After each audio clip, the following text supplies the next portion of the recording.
It's Thursday, August 25. In the headlines, gas goes down but diesel increases. Prime Minister Andrew Holness urges PEP awardees to never give up. Regionally in Belize, the UDP took to the streets to protest cost of fuel. And in sports, Elaine Thompson-Herah receives her OLY. This is the news on PBC Jamaica. I am Simone Absalom Gale.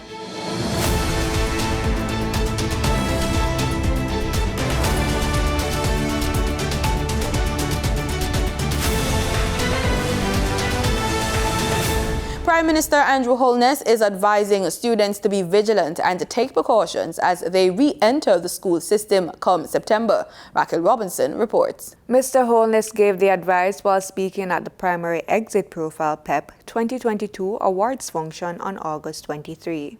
You will be going to school face to face because for 2 years our PEP students would not have had the ability to go to high school face-to-face.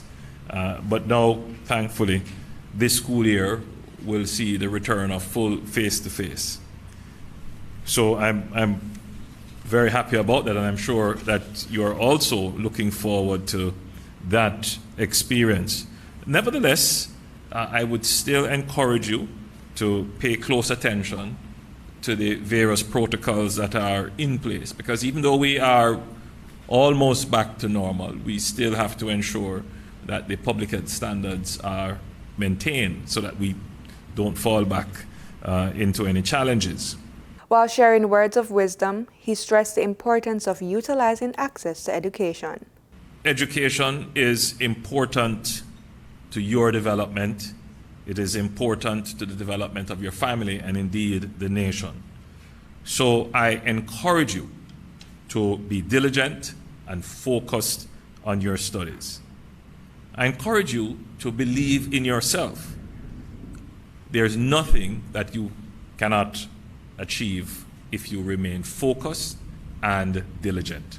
Noting that studying can be difficult at times, he stressed that it is at this moment that you can't give up. He shared some applicable solutions to aid children in their future endeavors. The first thing that I would suggest is that you seek help. And it's very important.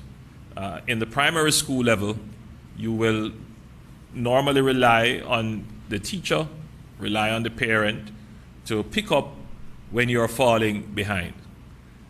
Now, when you're going into high school, you have to take greater responsibility for your own learning. So if you find that you're falling behind, it is important that you reach out to your teacher or say something to your parent. The Prime Minister noted that while it has become the norm to blame children for learning inadequacies, this is where parents need to step up and be supportive and understanding as well as firm. In our society, sometimes the response is to blame the child or to embarrass the child. I'm using this opportunity to say that it is normal that some children will fall behind or have preference for other subjects, but they still require a particular subject in order to meet their matriculation needs, and therefore they have to perform even on the subjects that they don't do well at. So it is important that we are prepared to support our children in subjects that they don't do well at, and we must encourage them to be able to reach out without fear of being embarrassed or being rebuffed. The Primary Exit Profile PEP, which replaced the Grade 6 Achievement Test, assesses students' knowledge in addition to placing emphasis on assessing students' demonstration of 21st century skills, including critical thinking and communication. Reporting for PBCJ News, I'm Raquel Robinson. Distribution of textbooks will commence during the first week of the new school year, which begins on Monday, September 5. So says Minister of Education and Youth, Favour Williams. According to the minister, approximately $2 billion has been spent on purchasing textbooks for students at the primary and secondary levels for the 2022-2023 academic year. She was addressing teachers at the 58th Annual Jamaica Teachers Association Conference held in Montego Bay, St. James on Wednesday, August 24. Minister Williams indicated that the ministry will continue the rollout of electronic textbooks in secondary institutions for the new academic year. She informed that students from grades 7 to 11 will access English language textbooks in electronic formats, which will be sent directly to their email addresses. Work has started on the development of a contemporary recreational area at the Marvelly Park in St. Andrew. Ground was broken this week on the 2.5-acre property.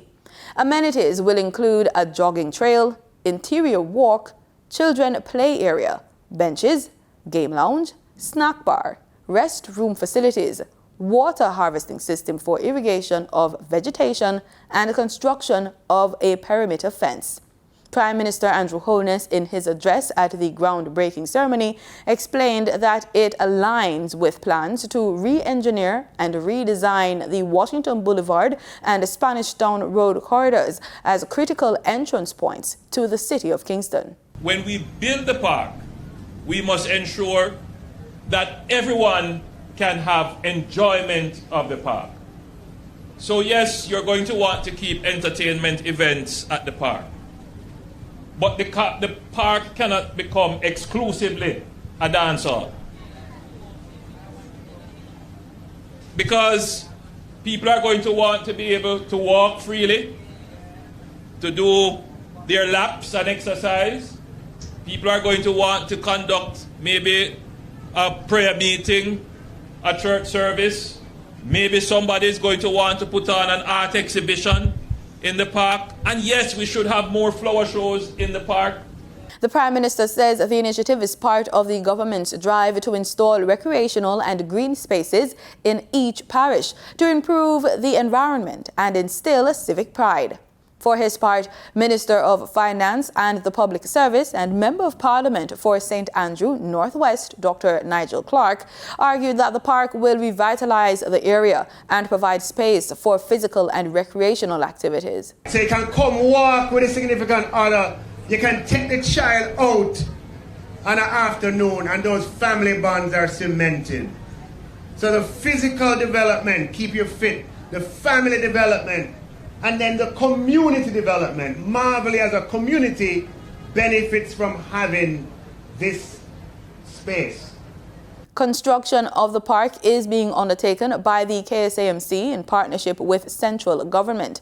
The National Solid Waste Management Authority Parks and Gardens Division will assist in maintenance of the park. The Registrar General's Department, RGD, will be reintroducing its island-wide delivery system soon. The agency says it's looking into restarting the deliveries as that would make it easier for customers to access its service seamlessly from start to finish. The entity recently rolled out 3 new online products: an online application facility for adoption certificates, a real-time search engine for entry numbers which are needed to apply for birth and death certificates, and online wedding registry service. Minister without portfolio in the Office of the Prime Minister, Floyd Green, says it is part of the RGD's thrust to have 100% of its services accessible online. He was speaking at the launch of the new online services at the Courtyard by Marriott Hotel in Kingston recently. The plan is for the service to be rolled out between December 2022 and January 2023. In the business report, gas prices are down and the Public Procurement Commission is ISO certified. We have these stories plus the usual market updates from Danita Rodney.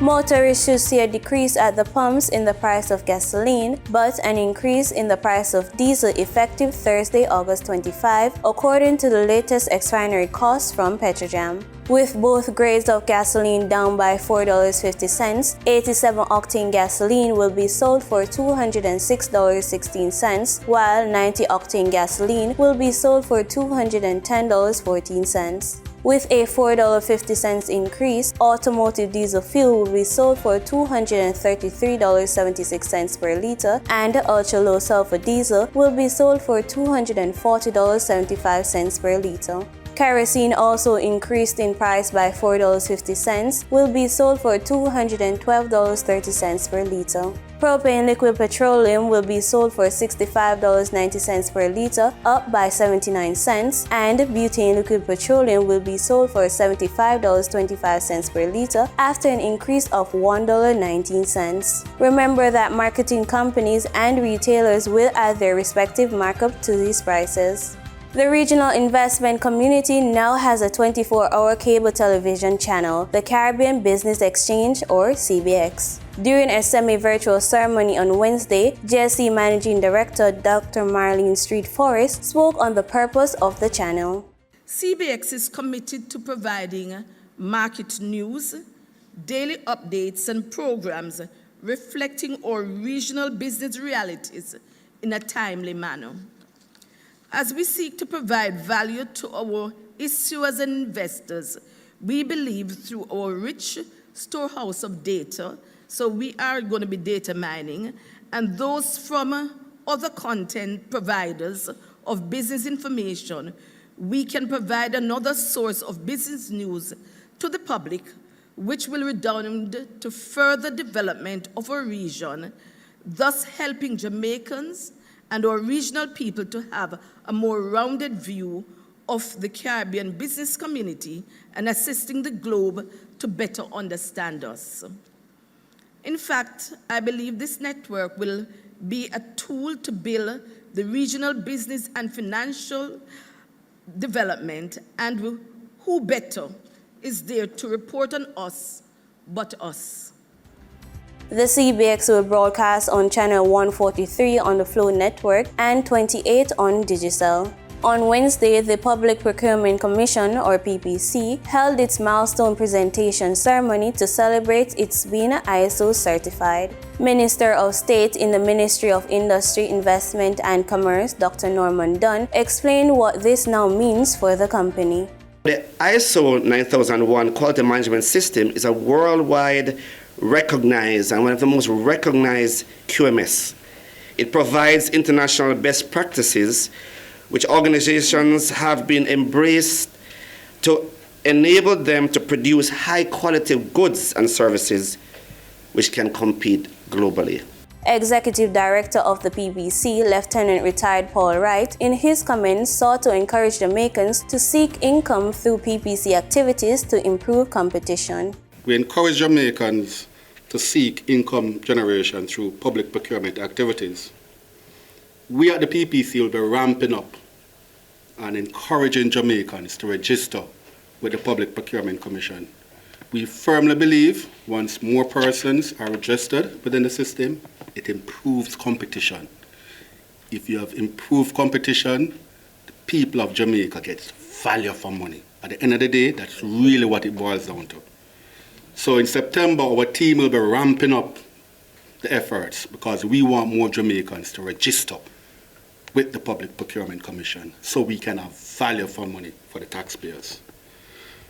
The PPC is an entity within the Ministry of Finance and the Public Service responsible for public procurement review and approvals, supplier registration, contract monitoring and evaluation, standard setting, compliance monitoring, professional development, and information management.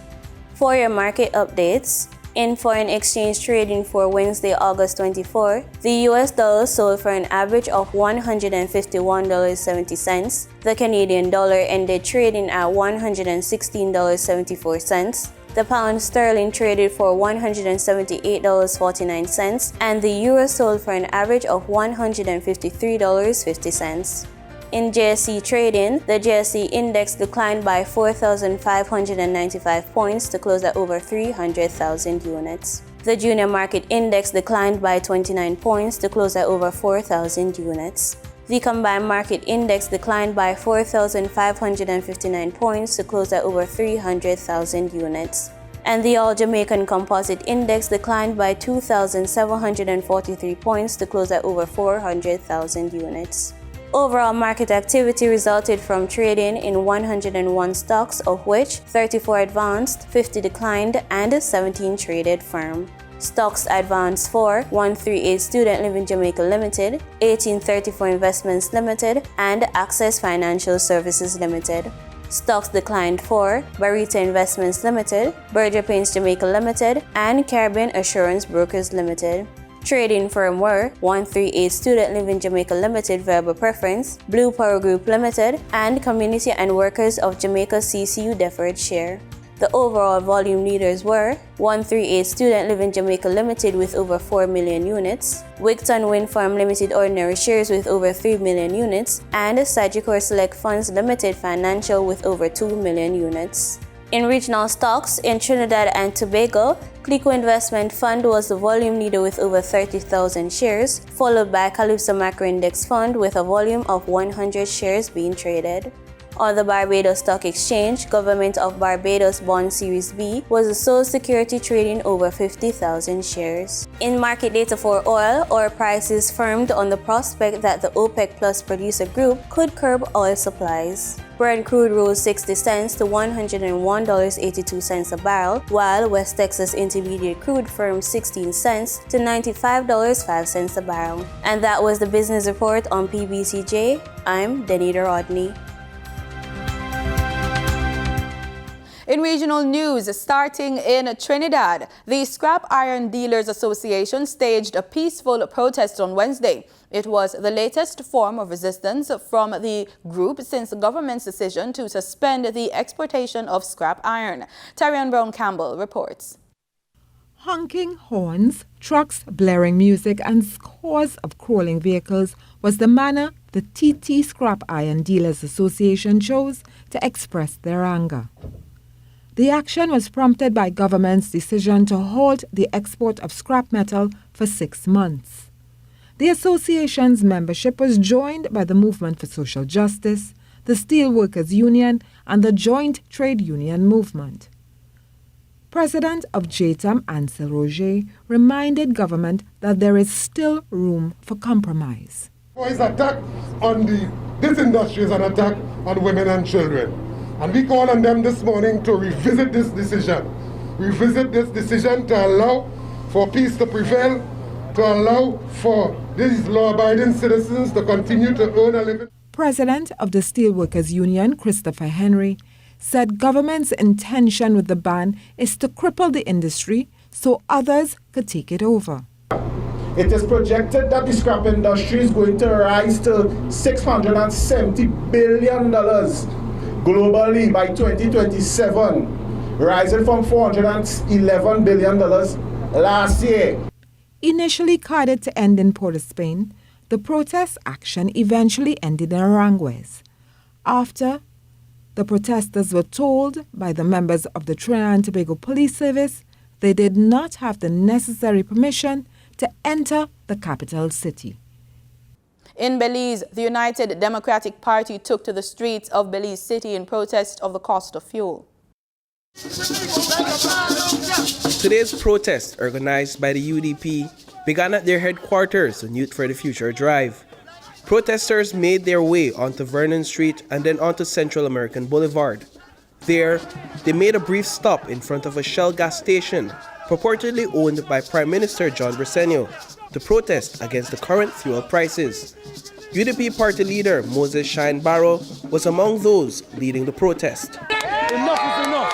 It is time for action. Lower the gas prices, lower the cost of living, bring relief to the people. We're tired of Johnny Briceño going into the House of Representatives, telling us that he understands, but doing nothing. People are suffering. Barrow was flanked by former Belize City Councillor Philip Willoughby, his second deputy, Beverly Williams, the former area representative for Belize Rural North, Edmund Castro, and the former Belmopan area representative, John Saldivar. Well, I'm here to support the party and my party leader to let the world and country know that we are behind Honorable Shine as our party leader. We are united. We are definitely fighting against the situation in the country right now with respect to cost of living. We have to. This is intolerable and it is unnecessary. All the other countries of the world, in fact in our region, are coming up with some kind of package to help to relieve poor people from these prices. Not here in Belize. Instead, we keep the price of gas elevated. Why? Because they want to get back revenues while the people suffer. From the Shell gas station, the procession made its way down to Cemetery Road and on to Youth for the Future Drive at UDP headquarters, where the protest came to an end. On Wednesday, the Nurses Union of Bahamas signed an industrial agreement for many negotiations. And it's been a long-awaited day for nurses across the country. An official contract signing for a new industrial agreement taking place this afternoon between the Nurses Union and the Public Hospitals Authority at the Office of the Prime Minister. President of the Nurses Union, Amantia Williams, outlining some of the benefits in the 5-year industrial agreement. This is the end, but the beginning. And I say thank you to the nurses in the Commonwealth of the Bahamas, and I say thank you to the Almighty God. I must assure every nurse in the Commonwealth of the Bahamas that this industrial agreement is one of the best. We've had some key persons in the room, and we thank them for their wisdom and their knowledge. In St. Lucia, Minister for Equity, Social Justice and Empowerment, Joshim Henry, met to discuss future developments for the Rastafarian community. As the minister responsible, Henry is well positioned to meet with the Nyabingi Order in an effort to examine activities in terms of membership. Following fruitful discussions with the heads of the Nyabingi Order last week, Equity, Social Justice and Empowerment Minister Joachim Henry paid a visit to the Nyabingi Order headquarters in Cantonment, Vieux. The purpose of the visit, which was held on Sunday, August 21st, was to evaluate the Temple of Rastafarians in an effort to provide further assistance. In recognizing the presence of Rastafarians here in St. Lucia for the past decades, Henry has observed it's important to note that the children of Rastafarian families are well placed in schools. The children are some of the well-behaved children at school. Some of them are very productive, some of them receive awards. And the Rastafarian order, the Nyabingi order, certainly in terms of the way of life, also is interesting for some of us who probably do not know. They adhere to strict biblical principles. The women observe biblical traditions in terms of how they dress, how they cover themselves. Their diet is also of value to society, and they have contributed well over many years. Henry states that Rastafarians have played a pivotal role in sensitizing and raising awareness to the nation before government's involvement in terms of observing Emancipation Day. In that regard, he says, they too are painting on St. Lucia's national canvas and promoting blackness, roots and history. In international news, the Uvalde School District Police Chief has been fired over the bungled response to a mass school shooting in May. The police chief had been under scrutiny since the shooting at Robb Elementary School in Uvalde, Texas. Board President, I move that good cause exists. After 3 months, finally some accountability at a school board meeting in Uvalde, Texas. The first sacking since 19 students and 2 teachers were shot in their classrooms over 75 minutes by a heavily armed 18-year-old as hundreds of law enforcement officers stood in the corridor. The officer nominally in charge that day was School Police Chief Peter Arredondo. He's been blamed for not ordering the officers to tackle the gunman, as is protocol during a school shooting. He claims he did not realize he was in operational command. You don't care! But this hasn't been an explanation that has satisfied parents or those who lost their friends that day. Turn in your badge and step down. You don't deserve to wear one. Even though Arredondo's sacking is what relatives of the killed have been pushing for, there is frustration at the slow response of authorities in seeking accountability and in the lack of transparency about what did happen that day. Questions remain about how 376 officers from federal, state and local agencies, trained and armed, could do nothing while their loved ones were being killed. For them, Arredondo is just the start. When you begin to hide things and things eventually come to light, they're going to come to light. But the longer that you hold the secrecy, the longer the people will be in pain. But we will continue to fight. One 16-year-old student who spoke at the meeting pointed to the wider issues at play. It all goes back to that. How can an 18-year-old be able to buy guns, assault rifles, but you have to be 21 to drink alcohol, buy cigarettes and all that? That just doesn't make sense. How 2 years from now, when I'm 18, I can go buy a gun. That doesn't make sense. A question that's not been addressed even in what was described as the landmark gun control legislation that recently passed in the US Congress. Double Olympic champion Elaine Thompson-Herah has received her OLY certification of recognition. The token was given by International Olympic Committee President Thomas Bach when he met with the sprinter at the IOC headquarters in Switzerland. The OLY is like a PhD, MD, and other post-nominals and can be used on business cards, CVs, social media, in fact, anywhere you use your name. It gives public recognition of years of hard work, dedication, and promotion of the Olympic values. The Trinidad Knight Riders ladies lost their opening 2 games of the Women's 60 tournament in St. Kitts and Nevis. The first game they lost by 28 runs at the hands of the Barbados Royals, while the second they fell 15 runs short against the Guyana Amazon Warriors. Shining bright after day 1 was the Amazon Warriors, who won both of their games against the TKRs and the Barbados Royals. Former West Indies women's captain and Jamaican Stephanie Taylor was a captain for the Warriors. West Indies' hopes of automatic qualification for next year's ICC Men's Cricket World Cup now depend on the performance of other teams after the Caribbean side's penalty for a slow over rate against New Zealand on Sunday. West Indies were docked 2 Super League points for falling 2 overs short of completing their overs in the allotted time in the match that ended their Cricket World Cup Super League campaign. On-field umpires Joel Wilson and Leslie Reefer, third umpire Gregory Brathwaite, and fourth umpire Nigel Duguid leveled the charge against the hosts' 5-wicket defeat. Captain Nicholas Paran pleaded guilty to the offence. It means the West Indies dropped to 88 points a total. That is unlikely to result in a top 8 position at the end of the Super League cycle and a ticket straight to India. The men in maroon were in 7th place on 80 points before the start of the ODI series against New Zealand, and after losing the series 2-1, they went to 90 points before the penalty knocked them down to 88 points, with a net run rate of minus 0.738. And that's the news on PBCJ. You can follow us on all our social media platforms at PBCJamaica. Thanks for watching.